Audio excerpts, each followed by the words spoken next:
There is one specific thing about why medieval sailors trusted superstitions over instruments that rarely makes it into the version you usually hear. Imagine a medieval sailor standing on the deck of a ship, salt spray whipping across his face, clutching a charm made from a worn piece of wood, carved with strange symbols. He believes this talisman will protect him from the wrath of the sea. In a world where the horizon stretches infinitely and the ocean teems with unfathomable mysteries, superstitions were as vital as the sails that caught the wind. In fact, around 20% of sailors in the late Middle Ages relied heavily on these beliefs, often dismissing the very instruments designed to guide them home. Instruments like the magnetic compass were available, yet they often preferred the whims of fate and folklore over the unknown truths of navigation. Part of this trust in superstition stems from the nature of the era. Medieval Europe was steeped in myth and mysticism.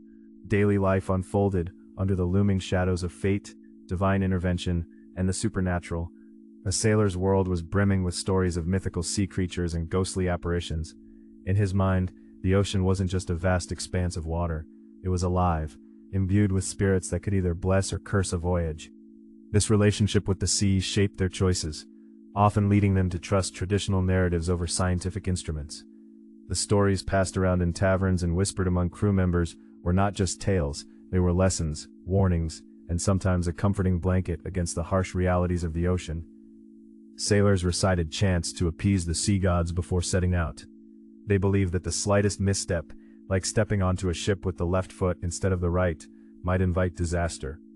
Rituals formed a necessary part of preparation, creating a sense of control in an unpredictable world.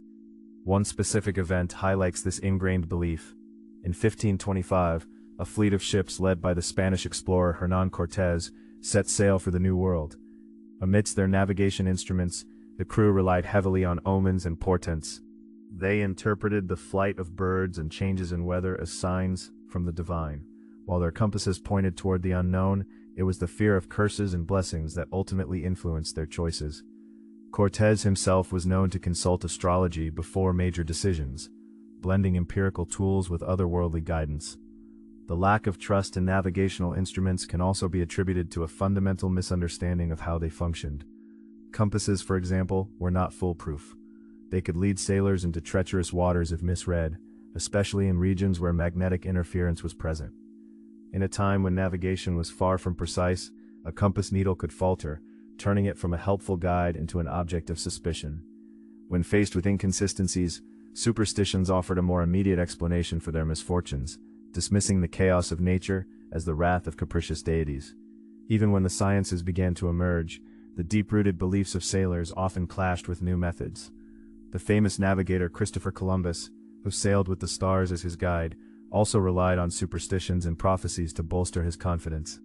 His logs from the early 15th century reveal entries filled with reflections on signs from the heavens alongside practical navigational details.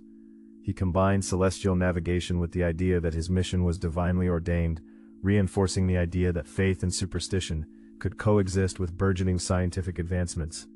This cultural reliance on superstition didn't just shape their navigation, it influenced shipboard relationships as well. A sailor caught carrying a lucky charm would often serve as a morale booster during a harrowing storm. Tension ran high during uncertain voyages, and camaraderie was built on shared beliefs, instilling hope and reinforcing group identity. The collective superstitions formed a kind of social glue, binding sailors together through shared rituals and fears, reminding them they were not alone against the relentless sea. As we examine the roots of this phenomenon, it becomes clear that the medieval mindset didn't reject science outright. It simply existed within a frame where empirical evidence was still being defined. People grasped for certainty in the unknown, and in the absence of extensive scientific knowledge about the natural world, superstition provided an immediate, tangible way to interpret their experiences. Instruments like astrolabes and sextants existed, but they were often viewed as secondary to what the sailors felt or believed. The intriguing part is how this distrust in instruments persisted even as maritime technology advanced. The Age of Enlightenment brought a surge of scientific inquiry and a push for rational thought. Yet sailors still clung to traditions passed down through generations. This clash laid the groundwork for a fascinating shift in maritime culture. As ships ventured further and the stakes grew higher, the tension between superstition and science became more pronounced. Take the 18th century exploration of the Pacific. Captains like James Cook navigated new territories with unprecedented tools while still observing local customs and superstitions. Cook wrote about encountering island communities that believed in rituals to safeguard against storms, revealing how deeply entrenched these beliefs were across cultures.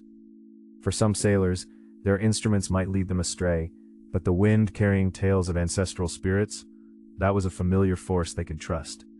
So why does this matter today? The persistence of superstitions, even in the face of factual evidence, reveals something profoundly human. We often cling to beliefs that provide comfort, especially in uncertain times. Whether it's a sports team's lucky socks or a pre-flight ritual, these habits connect us to each other and our histories. In our modern world, where science and technology dominate, we occasionally overlook how essential these narratives are to human experience. Superstitions may seem quaint or irrational, but they illustrate a fundamental truth about human nature: our need for connection and meaning in the face of uncertainty. Just as medieval sailors navigated both physical and spiritual waters, we too must find our own balance between skepticism and faith. So the next time you find yourself doubting a decision or seeking a little luck, remember that it's not just about logic. It's the stories we tell and the beliefs we hold that shape our paths.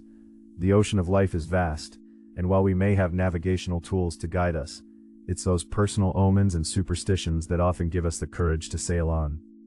When you look out across the horizon, remember the sailors of the past and how they charted their courses not just with instruments, but with faith, belief, and a little bit of magic.